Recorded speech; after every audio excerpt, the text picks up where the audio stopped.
আসসালামু আলাইকুম। সবাই কেমন আছেন? আশা করছি আল্লাহর রহমতে সবাই খুব ভালো আছেন। আমরাও আলহামদুলিল্লাহ বেশ ভালো আছি। বরাবরের মতো আজও আরও একটি ব্লগ নিয়ে হাজির হয়েছি। আশা করছি শুরু থেকে শেষ পর্যন্ত ভিডিওর পাশে থেকে যাবেন। অবশ্যই স্কিপ করা ছাড়া ফুল ভিডিওটি কন্টিনিউ করার চেষ্টা করবেন। কোথাও কোনো অংশ আপনাদের কাছে একটু হলেও ভালো লাগবে। আজকের ভিডিওটা সকাল থেকে শুরু করেছি, ভেবেছিলাম একদম রাত পর্যন্ত কন্টিনিউ করব। তবে কি বলবো, ব্যস্ততা হলে আমি আর ভিডিও করতেই পারি না। মনে হয়েছিল সকাল থেকে ভিডিও করে একদম রাত পর্যন্ত করব, কারণ আজকে রাতে একটা বিয়ের প্রোগ্রাম আছে একটু দূরে আমাদের আত্মীয়ের। আমার খালাতো ননাসের ছেলের বিয়ে, মানে ভাগিনার।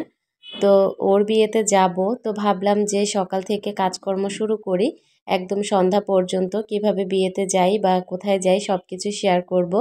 তবে ব্যস্ততা হলে তো আর ভিডিও করে সেরকম শান্তি পাই না।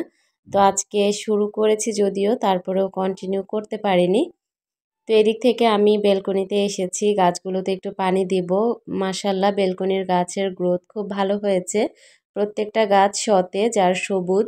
প্রত্যেকটা গাছের গ্রোথ খুব ভালো হচ্ছে, পাতা গজিয়েছে অনেক। আমি ছোট ছোট পটে গাছ লাগিয়েছি, কারণ আমার বেলকনিটা এতটাই ছোট। ছোট পটে যদি গাছ না লাগাই তাহলে অনেকগুলো গাছের কালেকশন করতে পারবো না। এ কারণে ছোট ছোট টবে গাছ লাগিয়েছি। মাশাল্লাহ, খুব ভালো লাগছে দেখতে।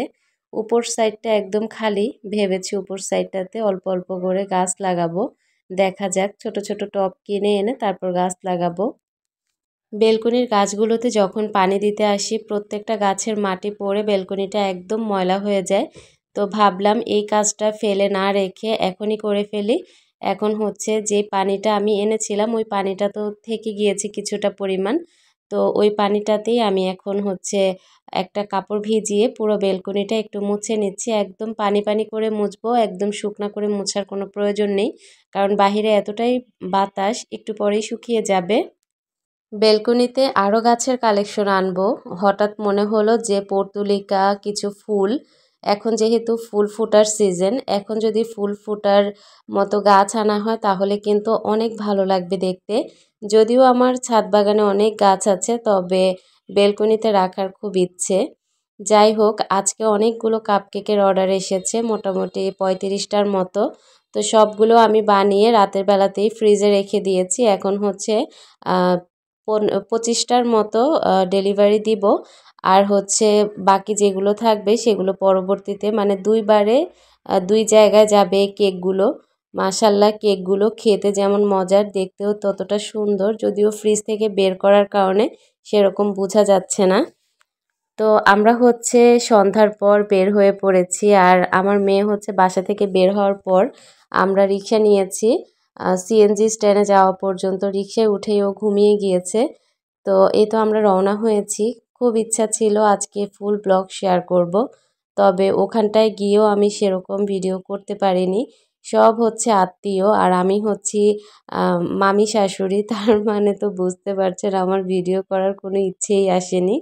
তো যাই হোক, খুব সুন্দর করে সাজুগুজু করে সবাই বের হয়ে পড়েছি। রিক্সা থামার পর আমরা সিএনজিতে উঠে গিয়েছি, আর এই সিএনজিতেই একদম জোনাকি কমিউনিটি সেন্টারের সামনে গিয়ে নামবো। এটা হচ্ছে পল্টন যে জোনাকি হলটা ছিল, ওইটা তো এখন সেন্টার করা হয়েছে। তো সেখানটাতেই আজকে আমাদের ইনভাইটেশন। তো যাই হোক, আমরা হচ্ছে যাত্রাবাড়ি ফ্লাইওভারটা পার হচ্ছি, তারপরেই আর বেশিক্ষণ সময় লাগবে না। তো আমরা অনেকটা সময় এখানে কাটিয়েছি, সব হচ্ছে আমাদের পরিবারের লোক, মানে আত্মীয় স্বজন সবাই। খুব ইচ্ছা ছিল বউ বর, মানে ভাগিনা বউ আর ভাগিনার ছবি তুলবো, ভিডিও করব, কিছুই করা হয়নি। সব আত্মীয় স্বজনদের সাথে গপ্প করতে করতে একদম সময় শেষ। তো এখন খাওয়া দাওয়ার পালা, খাওয়া দাওয়া করতে বসে পড়েছি। আজকের খাবারগুলো খুব মজার হয়েছে, আর খুব স্পেশাল ছিল আজকের খাবার আইটেমগুলো। তো যাই হোক, এখানে আপনাদের ভাইয়া বোরহানি দিয়ে দিচ্ছে, আর খাওয়া দাওয়া শেষ করে আমরা 12টার মধ্যে বাসায় চলে যাব। আজকের ভিডিওর একদম শেষ প্রান্তে। খুব শর্ট একটা ভিডিও হয়েছে, জানি না কার কাছে কেমন লাগবে, তবে ভালোবাসা নিয়ে ভিডিওটা দেখে যাবেন। আশা করি আপনাদের কাছে ভালো লাগবে। কাচ্চি বিরিয়ানি খেতে খেতে আমার ভিডিওটা থেকে বিদায় নিচ্ছি। সবাই ভালো থাকবেন, সুস্থ থাকবেন, নিরাপদে থাকবেন। আজকের মতো বিদায়, আল্লাহ হাফিজ।